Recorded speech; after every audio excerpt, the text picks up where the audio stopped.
Lo que se intenta evitar cuando hablamos de densidad entonces es justamente esto, cómo las bajas densidades y la ausencia de mixtura de actividades, de usos, generan espacios públicos de poca vitalidad, en los cuales la calle queda, como vemos aquí, reducida a mero conector vehicular.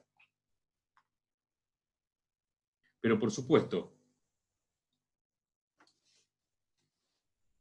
la recomendación de altas densidades también tiene sus límites o sus contras. Uno procura alcanzar densidades más o menos relevantes y mixtura de usos en pos de enriquecer la vitalidad del espacio público, en pos de un mejor aprovechamiento de las infraestructuras, en pos de un mejor aprovechamiento del suelo como recurso escaso, pero todo tiene un límite, como se ve perfectamente en este ejemplo famoso, conocido como la ciudad amurallada de Kowloon, en Hong Kong, que fue una ciudad que comenzó a conformarse un poco por fuera de las autoridades, del control de las autoridades de la ciudad de Hong Kong, si mal no tengo entendido, durante la ocupación japonesa a China, y fue desarrollándose hasta llegar a densidades absolutamente inaceptables en términos de sostenibilidad social, de sostenibilidad económica, de salubridad. En su momento álgido llegó a tener una densidad de aproximadamente 50.000 habitantes por cada 2,5 hectáreas. Para tener una idea de lo que eso significa, pensemos que en promedio la densidad de habitante en nuestra ciudad debe ser de aproximadamente 300 habitantes por cada 2,5 hectáreas. Aquí estamos hablando de 50.000 habitantes en 2,5 manzanas. Pensemos que, de acuerdo a la legislación argentina, una población con 10.000 habitantes ya es una ciudad, deja de ser comuna y pasa a ser una ciudad. Bueno, acá tenemos 5 ciudades metidas en 2,5 manzanas. Eso es inaceptable y es insostenible, aparte en el tiempo. Como muestra esta axonométrica, que nos da una idea del nivel de saturación, ¿no? El nivel de promiscuidad que se alcanza en tejidos de estos niveles de densidad.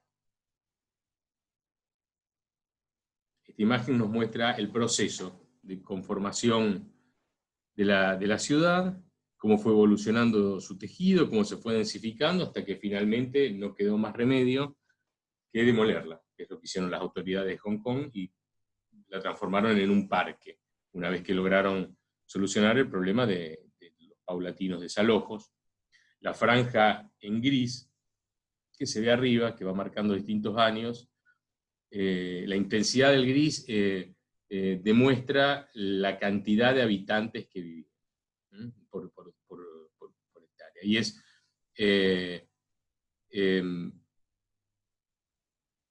cada puntito del gris, cada punto negro es un habitante. Parecería ser que entonces el tema de la densidad funciona de alguna manera como una campana de Gauss. A lo mejor no es exactamente como una campana de Gauss, pero de la siguiente manera: si pensamos que en el eje vertical tenemos la calidad urbana, y en el eje horizontal tenemos la densidad del tejido, densidad poblacional, densidad en lo que se refiere a viviendas, a metros cuadrados, podemos ver cómo a medida que aumentamos la densidad también vamos a ir aumentando la calidad urbana, hasta cierto punto.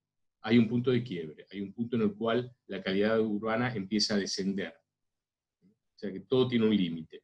Y desde este punto de vista es que se establecen indicadores como los que vamos a utilizar en el trabajo práctico. Nosotros vamos a utilizar este indicador del Laboratorio de Ecología Urbana de Barcelona, que propone el siguiente parámetro. Dicen, como valor mínimo, lo ideal sería una densidad de 80 viviendas, 80 unidades residenciales por hectárea de suelo urbano, y el valor deseable alrededor de las 100 viviendas o 100 unidades residenciales por hectárea de suelo urbano. Esta es una forma de medir la densidad. Por supuesto que hay otras maneras. El mismo Laboratorio de Ecología Urbana de Barcelona también propone otros indicadores que no vamos a utilizar en el marco del práctico por la dificultad que implicaría aplicarlo, pero este es un indicador interesante que no mide la densidad de acuerdo a los usos, en otro caso era de acuerdo al uso residencial. Acá se mide simplemente por volumen construido.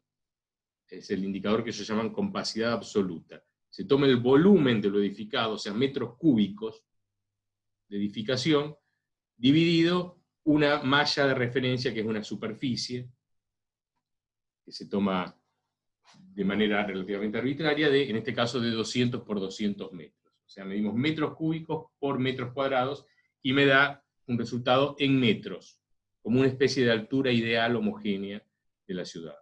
Lo que ellos sostienen es que el ideal sería que en el 75% de la superficie de suelo urbano consolidado u ocupado haya una altura que no sea inferior a 5 metros, una altura ideal. Y eso me daría un número positivo en términos de sostenibilidad. Y después hay otros intentos. Estos son algunos indicadores desarrollados por el grupo de investigación de la editorial Amasté. Ellos se desentienden de los usos, sostienen que los usos y las actividades, al ser uno de los componentes que se modifica con mayor velocidad en la ciudad, no tienen tanta importancia para medir cuáles son las densidades adecuadas. Entonces ellos se concentran simplemente en lo construido. Lo importante, dice, es tener metros cuadrados construidos, y proponen 3 índices, que uno se llama FAR, otro COV y otro HEI. Son siglas que vienen del inglés, no recuerdo exactamente de dónde vienen las siglas, pero bueno, cuando se habla de FAR se habla del índice que es edificabilidad. ¿Esto qué quiere decir? Que es la superficie construida dividida el área total de la parcela que se considera. O sea, básicamente en nuestro código urbano esto sería un FOT, factor de ocupación total del suelo. Metros cuadrados construidos dividido superficie de la parcela. El otro indicador que usan es COV, es el índice de ocupación, muestra la relación entre el espacio construido en planta, o sea, la huella de la edificación, dividido por la superficie de la parcela. En nuestro código urbano esto se llamaría FOS, factor de ocupación del suelo. Y finalmente ellos proponen otro indicador que sería como una suerte de altura ideal, que mide el factor de edificabilidad dividido el factor de ocupación, y me da una suerte de altura media ideal.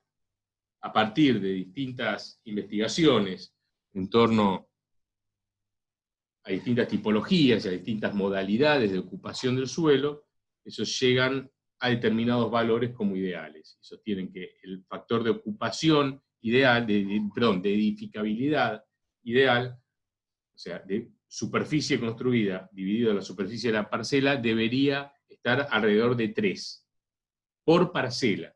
O sea que si tomamos suelo urbano y consideramos la superficie de las calles, de las plazas, seguramente nos bajaría un poco, pero no mucho. Y si queremos tener también una gradación, una articulación adecuada y un equilibrio entre espacios construidos y espacios no construidos, el índice de ocupación también debería ser inferior a 0.5. O sea, un poco más de la mitad del suelo urbano debería estar libre de construcciones. Pero bueno, nosotros no vamos a usar estos indicadores, aunque son interesantes. Si a alguno les interesa, podría echar mano de este tipo de análisis. Y en definitiva, volvemos a mostrar este gráfico que mostrábamos en la clase pasada, cuando hablamos de la relación que hay entre el tejido y confort. Y acá la densidad justamente juega un rol muy importante, y es la posibilidad de considerar el trazado, de considerar los tendidos de infraestructuras, ya sea de distribución de agua, de electricidad, de gas o de evacuación de residuos líquidos, etcétera, como una trama posibilitante. Yo el otro día usaba la metáfora de considerarlos como un hardware, ¿no? Hardware sobre el cual nosotros vamos a instalar determinados programas, un software. En nuestro caso, el software sería la edificación y las actividades. Lo importante es que el hardware tenga capacidad para soportar el software, que es lo que les ocurre a ustedes cuando consultan a un técnico, a veces para instalar algún programa, y les dice, bueno, hay que aumentar la memoria de la computadora porque no va a soportar el programa. Es fundamental no sobrepasar la capacidad de carga de las infraestructuras, considerando la trama también como una infraestructura, que es lo que vivimos todos los veranos, por ejemplo, cuando se nos corta la luz por el aumento del consumo de electricidad por los aire acondicionados. Quiere decir que el hardware no puede soportar el software conformado por las edificaciones y por las actividades. Esto es por el tejido. Y por esto es tan importante el tema de las densidades cuando hablamos del confort, de la calidad de vida. Y bueno, acá podemos ir cortando y cada uno seguirá el trabajo de la mañana con sus respectivas comisiones. Chao.